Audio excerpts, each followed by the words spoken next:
사도신경 하시겠습니다. 나는 전능하신 아버지 하나님 천지의 창조주를 믿습니다. 나는 그의 유일하신 아들 우리 주 예수 그리스도를 믿습니다.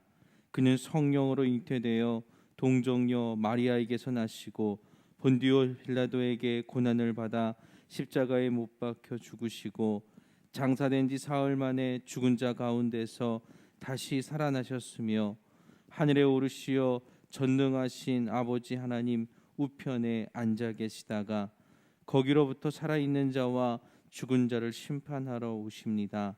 나는 성령을 믿으며 거룩한 공교회와 성도의 교제와 죄를 용서받는 것과 몸의 부활과 영생을 믿습니다. 아멘. 찬송가 323장입니다. 323장 1절만 찬송하겠습니다.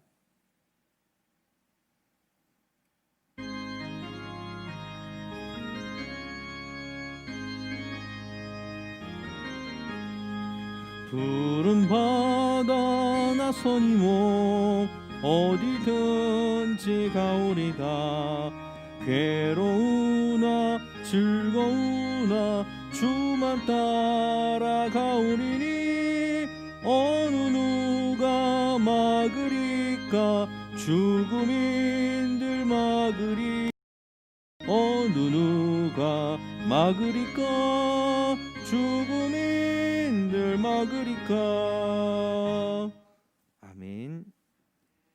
오늘 함께 보실 말씀은 스가랴 4장 11절에서 14절까지의 말씀입니다. 스가랴 4장 11절에서 14절까지의 말씀 제가 봉독해 올리겠습니다. 내가 그에게 물어 이르되 등잔대 좌우에 두 감람나무는 무슨 뜻이니까 하고 다시 그에게 물어 이르되 금 기름을 흘리는 두 금관 옆에 있는 이 감람나무 두 가지는 무슨 뜻이니까 하니 그가 내게 대답하여 이르되 내가 이것이 무엇인지 알지 못하느냐 하는지라. 내가 대답하되 내 주여 알지 못하나이다 하니 이르되 이는 기름 부음 받은 자 둘이니 온 세상에 주 앞에 서 있는 자니라 하더라. 아멘. 스가랴를 통해 하나님께서 스룹바벨을 택하시고 그에게 능력을 주셨음을 알게 합니다. 그런데 모든 사업이 시작된 상황에서 이런 신탁이 필요한 이유가 무엇이었을까?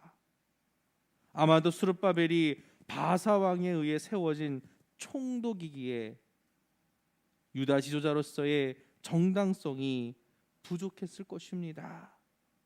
이에 대해 학계 선지자는 스룹바벨과 여호수아가 하나님께서 택한 지도자임을 공언했습니다.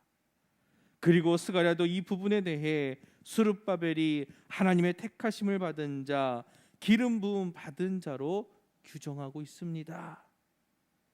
다윗이 기름 부음을 받아 왕이 되었던 것처럼 이스라엘 지도자로 인정받기 위해서는 기름 부음이 반드시 있어야 합니다. 대제사장을 세우는 것도 마찬가지입니다. 그래서 이스라엘은 왕과 대제사장의 두 기름 부음 받은 지도자가 나라를 다스리는 체제로 운영되었습니다. 그런데 스룹바벨은 이 부분에 있어 의심을 받습니다. 그렇다고 해도 스룹바벨이 아니면 다른 대안이 있었던 것도 아닙니다. 70년이 지난 지금 왕의 후손을 지도자의 자리에 앉힌다 한들 갑자기 없던 지도력을 발휘할 수 있는 것이 아니기 때문입니다. 그나마 제국과 연이 닿아 있는 스룹바벨이 유다인들의 정체성을 갖고 성전 건축과 예루살렘 재건의 힘을 보태어 주는 것이 유다에게 있어 가장 합리적인 선택이었는지도 모릅니다. 다행히도 하나님은 선지자들을 통해 스룹바벨이 성전 건축과 예루살렘 재건의 적임자임을 인정하여 주셨습니다. 그래서 스가랴의 5번째 환상을 통해 하나님께서 스룹바벨을 택하시고 그에게 형통의 역사와 은총을 내려 주셨습니다.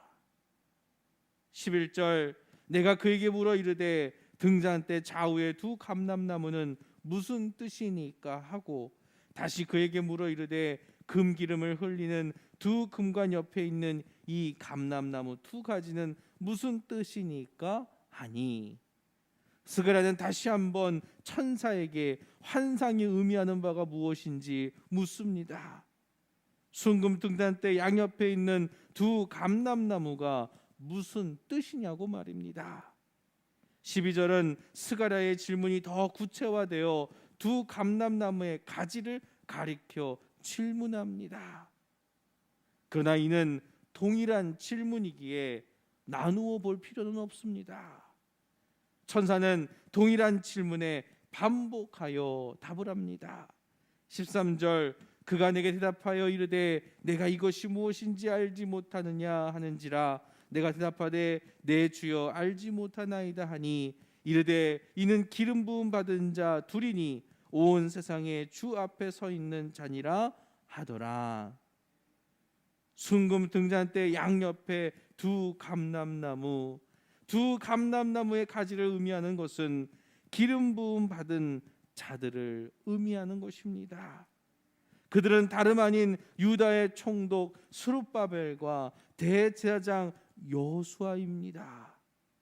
그들은 하나님 앞에 서 있는 자들이며 온 세상에 두루 다니는 여호와의 눈이 주목하여 보는 자들이라는 것입니다. 하나님은 그들을 택하셨고 그들에게 사명을 맡기셨습니다. 그런 그들에게 혹여 작은 일의 날이라고 멸시하는 이들이 있더라도 이에 주눅들 필요가 없습니다. 하나님은 이미 그들을 유다의 지도자로 세우셨으며 그 손에 다림줄을 쥐어 주셨습니다.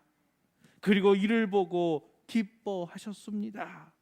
성도는 하나님께서 기뻐하시는 자들입니다. 믿는 자들에게 하나님은 세상을 맡기십니다.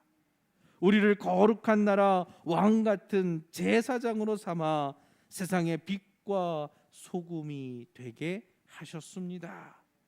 기름 부음의 역사가 성령의 역사로 이미 우리에게 임하였음을 기억하시고 세상의 빛으로 소금으로 살아내는 복된 저와 여러분들 되기를 간절히 축원합니다. 기도하겠습니다. 은혜로우신 하나님, 스룹바벨과 대제사장 여호수아에게 기름 부음을 통해 그들을 유다의 지도자로 삼으셨듯이 우리 주님께서 우리에게 성령으로 임하셔서 우리를 기름 부어 주시고 우리를 들어 우리에게 세상을 맡기셨으며 우리를 세상의 빛과 소금으로 삼아 주셨습니다. 우리가 하나님께서 우리에게 맡기신 그 사명을 온전히 감당할 수 있도록 능력과 힘을 더하여 주시옵소서. 하나님의 뜻에 따라 살아가는 믿음의 백성들 되게 하옵소서. 아버지 하나님, 오늘도 이 새벽 하나님 앞에 나와 간절히 기도합니다. 아버지 하나님, 코로나가 사라지게 하여 주시옵시고 코로나로 인하여 고통받는 이들이 더 이상 생겨나지 않도록 아버지 하나님 도와 주시옵소서. 우리가 잃어버린 이 일상의 삶을 아버지 하나님 다시 되찾을 수 있도록 도와 주시옵시고 아버지 하나님, 하나님의 놀라운 역사가 우리에게 이루어질 수 있도록 주님 도와 주시옵소서. 우리에게 지혜와 능력을 더하여 주셔서 우리가 하나님의 뜻에 따라 말씀 따라 온전히 살아낼 수 있도록 역사하여 주시옵소서. 우리 성도님들 하나님께서 동행하여 주셔서 건강을 붙들어 주시옵시고 안전으로 보호하여 주시옵소서. 하나님께서 오늘도 우리를 지키시고 보호하실 줄 믿습니다. 우리를 믿음의 바른 길로 인도하실 줄 믿습니다. 모든 것 하나님께 의지하며 나아가오니 아버지 하나님 붙들어 주시옵소서. 감사드리며 예수 그리스도의 이름으로 기도드렸습니다. 아멘. 하늘에 계신 우리 아버지, 아버지 이름을 거룩하게 하시며 아버지의 나라가 오게 하시며 아버지의 뜻이 하늘에서와 같이 땅에서도 이루어지게 하소서. 오늘 우리에게 일용할 양식을 주시고 우리가 우리에게 잘못한 사람을 용서하여 준 것 같이 우리 죄를 용서하여 주시고 우리를 시험에 빠지지 않게 하시고 악에서 구하소서. 나라와 권능과 영광이 영원히 아버지의 것입니다. 아멘.